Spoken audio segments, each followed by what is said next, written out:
S ನೋಡಿ, ಬಹಳ ಪ್ರಮುಖವಾಗಿ ಈಗ ಏನು ನ್ಯಾಯಾಧೀಶರು ತೀರ್ಮಾನವನ್ನು ತೆಗೆದುಕೊಳ್ತಾರೆ ಅದರ ಮೇಲೆ ಮುಂದಿನ ಕೆಲಸಗಳು ತನಿಖೆಗಳು ಆರಂಭ ಆಗುತ್ತೆ.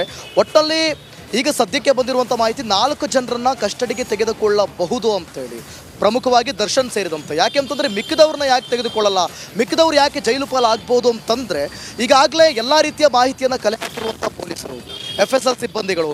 ಈಗಾಗಲೇ ನೀವು ಗಮನಿಸಿರ್ಬೋದು, ಪವಿತ್ರ ಗೌಡ ಅವರ ಮನೆಯನ್ನು ಮಹಜರು ಮಾಡಲಾಯಿತು, ದರ್ಶನ್ ಮನೆ ಮಹಜರು ಮಾಡಲಾಯಿತು, ಶೆಡ್ ಆಯಿತು, ಜೊತೆಗೆ ಅಂಗಡಿ ಆಯಿತು, ಬಟ್ಟೆ ಅಂಗಡಿ ಆಯಿತು, ಹೋಟೆಲ್ ಆಯಿತು. ಪ್ರತಿಯೊಂದನ್ನು ಕೂಡ ಎಲ್ಲದರಲ್ಲೂ ಕೂಡ ಒಂದಷ್ಟು ಮಾಹಿತಿಯನ್ನು ಕಲೆ ಹಾಕಿದ್ದಾರೆ, ಒಂದಷ್ಟು ಸಾಕ್ಷ್ಯಗಳನ್ನು ತೆಗೆದುಕೊಂಡಿದ್ದಾರೆ. ಫಾರ್ ಎಕ್ಸಾಂಪಲ್ ಬಟ್ಟೆ, ಉಡುಪು ಆಗಿರ್ಬೋದು, ಸ್ಲಿಪ್ಪರ್ಸ್ ಆಗಿರ್ಬೋದು, ಶೂಸ್ ಆಗಿರ್ಬೋದು, ಈ ರೀತಿಯಾದಂಥ ಸಾಕ್ಷ್ಯಗಳನ್ನು ಈಗಾಗಲೇ ಕಲೆ ಹಾಕಿರುವಂಥ ಪೊಲೀಸರು ಸದ್ಯಕ್ಕೆ ಇವರ ಅವಶ್ಯಕತೆ ಇಲ್ಲ, ಇವರು ಕಸ್ಟಡಿಗೆ ಅಗತ್ಯ ಇಲ್ಲ. ಮಿಕ್ಕಿದ್ದು ಇನ್ನಷ್ಟು ಪ್ರಮುಖವಾಗಿ ದರ್ಶನ್, ಪ್ರದೋಷ್, ವಿನಯ್ ಮತ್ತು ಧನ್ರಾಜ್, ಇವ 4 ಜನ. ಈ 4 ಜನರನ್ನ ಪ್ರಮುಖ ಆರೋಪಿಯಾಗಿ ಇವರಿಲ್ಲಿ ಜಾಸ್ತಿ ಇನ್ವಾಲ್ವ್ಮೆಂಟ್ ಕಂಡು ಬಂದಿರೋದ್ರಿಂದ ಅವರನ್ನು ಮತ್ತೆ ಕಸ್ಟಡಿಗೆ ತೆಗೆದುಕೊಂಡು ಮತ್ತಷ್ಟು ವಿಚಾರಣೆ ಮಾಡೋದಕ್ಕೆ ಈಗಾಗಲೇ ಕೇಳಿದ್ದಾರೆ, ಅವ್ರನ್ನ ಕಸ್ಟಡಿಗೆ ಕೇಳಿದ್ದಾರೆ, ಅವ್ರನ್ನ ಕಸ್ಟಡಿಗೂ ಕೂಡ ಕೊಡ್ತಾರೆ ಅನ್ನುವಂಥ ನಿಟ್ಟಲ್ಲಿ ಈಗಾಗಲೇ ಆಕ್ಷೇಪಗಳು ಕೂಡ ಕೇಳಿ ಬಂದಿರೋದು. ಒಟ್ಟಲ್ಲಿ ನ್ಯಾಯಾಧೀಶರು ವಿಚಾರಣೆ ಮತ್ತು ವಾದ ವಿವಾದಗಳಿಗೂ ಆಗ್ತಾ ಇದೆ. ಫೈನಲ್ ಆಗಿ ಮತ್ತೆ ಸಂಪರ್ಕಿಸ್ತೀವಿ. ಪವಿತ್ರ ಗೌಡ ಸೇರಿ 10 ಜನರಿಗೆ ನ್ಯಾಯಾಂಗ ಬಂಧನ.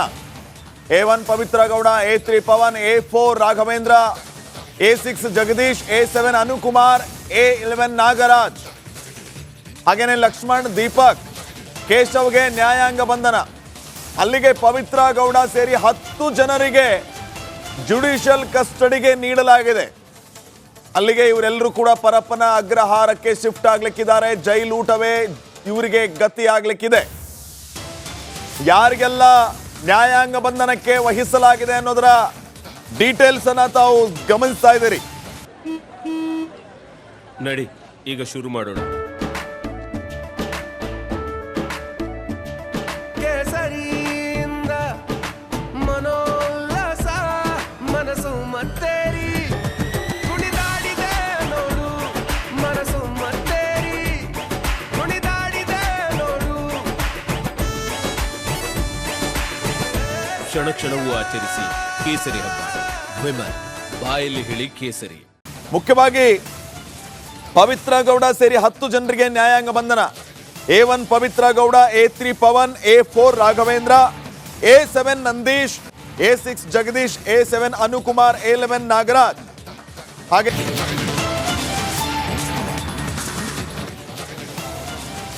S24ನೇ SMM ಕೋರ್ಟ್ನಿಂದ ಈಗ ಆದೇಶ ಹೊರಬಿದ್ದಿದ್ದು, ದರ್ಶನ್ ಮತ್ತೊಮ್ಮೆ ಪೊಲೀಸ್ ಕಸ್ಟಡಿಗೆ ಇನ್ನೊಂದು ಕೆಲವೇ ಕ್ಷಣಗಳಲ್ಲಿ ದರ್ಶನನ್ನ ಕೋರ್ಟ್ನಿಂದ ಕರ್ಕೊಂಡು ಹೋಗಲಿರುವಂಥ ಪೊಲೀಸರು ಅದಕ್ಕೆ ಸಂಬಂಧಪಟ್ಟಂತೆ ಎಲ್ಲ ರೀತಿಯಾದಂಥ ಸಿದ್ಧತೆಗಳನ್ನು ಕೂಡ ಮಾಡಿಕೊಳ್ಳಲಾಗ್ತಾ ಇದೆ. ದರ್ಶನ್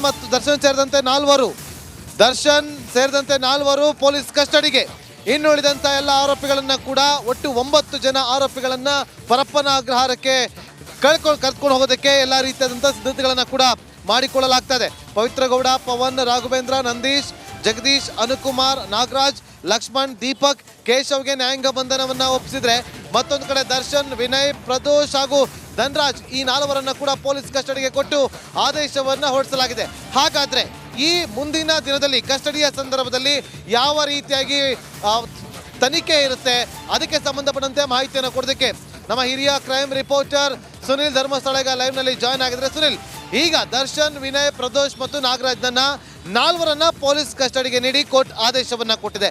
ವಾಟ್ ನೆಕ್ಸ್ಟ್, ಏನಾಗುತ್ತೆ ಮುಂದೆ?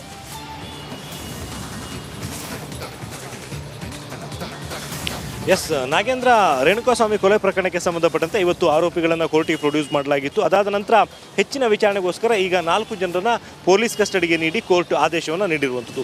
ಸಹಜವಾಗಿ ಒಂದು ಕುತೂಹಲ ಇರುತ್ತೆ. ಕಳೆದ ಹಲವಾರು ದಿನಗಳಿಂದ ಪೊಲೀಸರು ತನಿಖೆಯನ್ನು ಮಾಡ್ತಿದ್ದಾರೆ, ಹಲವಾರು ಮಹಜರು ಪ್ರಕ್ರಿಯೆ ಸೇರಿದಂತೆ ತನಿಖೆಯ ಪ್ರೊಸೀಜರ್ಸ್ಗಳನ್ನು ಪೂರ್ಣಗೊಳಿಸಿದ್ದಾರೆ. ಹಾಗಿದ್ಮೇಲೂ ಮತ್ತೆ ಯಾಕೆ ಈಗ ಕಸ್ಟಡಿಗೆ ತಗೊಳ್ಳುವಂಥದ್ದು ಅನ್ನುವಂಥ ಪ್ರಶ್ನೆ ಬರುತ್ತೆ. ಈ ಪ್ರಕರಣಕ್ಕೆ ಸಂಬಂಧಪಟ್ಟಂತೆ ಪ್ರಮುಖ ವಿಚಾರ ಅಂತ ಹೇಳಿದರೆ, ಇಡೀ ಪ್ರಕರಣದಲ್ಲಿ ನಟ ದರ್ಶನ್, ಅದೇ ರೀತಿಯಲ್ಲಿ ಸ್ಟೋನಿ ಬ್ರೂಕ್ಸ್ ಮಾಲೀಕರಾಗಿರುವಂಥ ವಿನಯ್ ಮತ್ತು ಪ್ರದೋಷ್ ಮತ್ತು ಇತ್ತೀಚೆಗಷ್ಟೇ ಅರೆಸ್ಟ್ ಮಾಡಿರುವಂಥ ಧನ್ರಾಜ್, ಈ 4 ಜನರನ್ನ ಕಸ್ಟಡಿ ತಗೊಳ್ಳೋದಕ್ಕೆ ಮನವಿಯನ್ನು ಸಲ್ಲಿಸಿರುವುದು. ಇದರಲ್ಲಿ ಎಂಟೈರ್ ಕೇಸ್ನ ಸಂಪೂರ್ಣ ಮಾಹಿತಿಗಳು ಗೊತ್ತಿರುವಂಥದ್ದು ದರ್ಶನ್, ವಿನಯ್ ಮತ್ತು ಪ್ರದೋಷ್ಗೆ. ಯಾಕೆಂದರೆ ಈ 3 ಜನರ ರೋಲ್ ಹೆಚ್ಚಾಗಿರೋದ್ರಿಂದಾಗಿ ತನಿಖೆಗೆ ಸಂಬಂಧಪಟ್ಟಂಥ ಮತ್ತಷ್ಟು ಸಾಕ್ಷ್ಯಗಳನ್ನು ಕಲೆ ಹಾಕುವಂಥ ಅಗತ್ಯ ಇರೋದ್ರಿಂದಾಗಿ ಈ 4 ಜನರನ್ನ ಕಸ್ಟಡಿ ಕೊಡಿ ಅನ್ನುವಂಥ ಒಂದು ಮನವಿಯನ್ನು ಸಲ್ಲಿಸಲಾಗಿತ್ತು.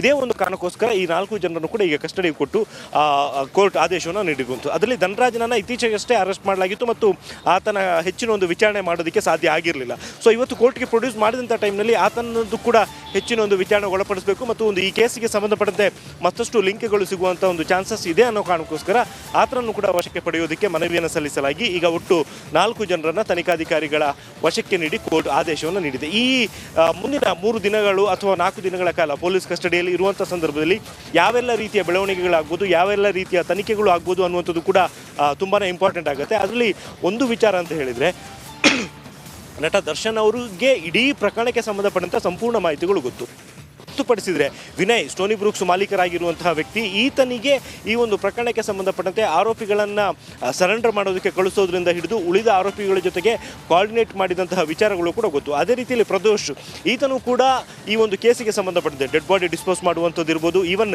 ಆ 2 ಮೊಬೈಲ್ಗಳನ್ನು ನೀರಿಗೆ ಎಸೆಯೋದ್ರಲ್ಲಿ ಈತನ ಪಾತ್ರ ತುಂಬಾ ಪ್ರಮುಖವಾಗಿರುವಂಥದ್ದು. ಆ 2 ಮೊಬೈಲ್ಗಳು ತನಿಖೆಗೆ ಸಂಬಂಧಪಟ್ಟಂತೆ ತುಂಬಾ ಪ್ರಮುಖವಾದಂಥ ಸಾಕ್ಷಿ ಕೂಡ ಆಗುತ್ತೆ. ಈಗ ನಾಳೆ ದಿನ ಅದನ್ನು ಹುಡುಕಾಟ ನಡೆಸಿದ್ರು ಕೂಡ ಆ ಮೊಬೈಲ್ ಸಿಗುತ್ತೋ ಇಲ್ವೋ ಅನ್ನುವಂಥದ್ದು ಗೊತ್ತಿಲ್ಲ. ಆದರೆ ಅದಕ್ಕೆ ಹುಡುಕಾಟ ನಡೆಸುವಂಥ ಅಗತ್ಯ ಅಂತೂ ತುಂಬಾ ಇದೆ. ಏನಕ್ಕೆ ಅಂತ ಹೇಳಿದರೆ ಈ 2 ಮೊಬೈಲ್ಗಳಲ್ಲಿ ಒಂದು ಮೃತಪಟ್ಟಂತಹ ರೇಣುಕಾಸ್ವಾಮಿಗೆ ಸೇರಿದ್ದು. ಆತ ಯಾವ ರೀತಿಯ ಮೆಸೇಜ್ಗಳನ್ನು ಕಳಿಸಿದ್ದ ಅನ್ನುವಂಥನ್ನು ಪತ್ತೆ ಹಚ್ಚಬೇಕು ಅಂದರೆ ಆತನ ಮೊಬೈಲ್ಗಳು ಸಿಗಬೇಕು. ಅದರ ಜೊತೆಗೆ ಮತ್ತೊಂದು ಮೊಬೈಲ್ ಇರುವಂಥದ್ದು ಆರೋಪಿ ರಾಘವೇಂದ್ರನಿಗೆ ಸೇರಿದ್ದು. ಈ ರಾಘವೇಂದ್ರನಿಗೆ ಸೇರಿದಂಥ ಮೊಬೈಲ್ನಲ್ಲಿ ಘಟನೆಗೆ ಸಂಬಂಧಪಟ್ಟಂಥ ಹಲವಾರು ವಿಡಿಯೋಗಳಿದ್ದಾವೆ ಅನ್ನುವಂಥದ್ದು ಮಾಹಿತಿ ಕೂಡ ಇತ್ತು ಮತ್ತು ಆತ ಕೂಡ ದರ್ಶನ್ ಸೇರಿದಂತೆ ಹಲವಾರು ಆರೋಪಿಗಳ ಜೊತೆಗೆ ನಿಕಟವಾದಂಥ ಒಂದು ಸಂಪರ್ಕವನ್ನು ಹೊಂದಿದ್ದ. ಈ ಕಾರಣದಿಂದಾಗಿ ಆ ಮೊಬೈಲ್ನು ಕೂಡ ಪತ್ತೆ ಹಚ್ಚುವಂಥ ಒಂದು ಅಗತ್ಯ ಪೊಲೀಸರಿಗಿದೆ.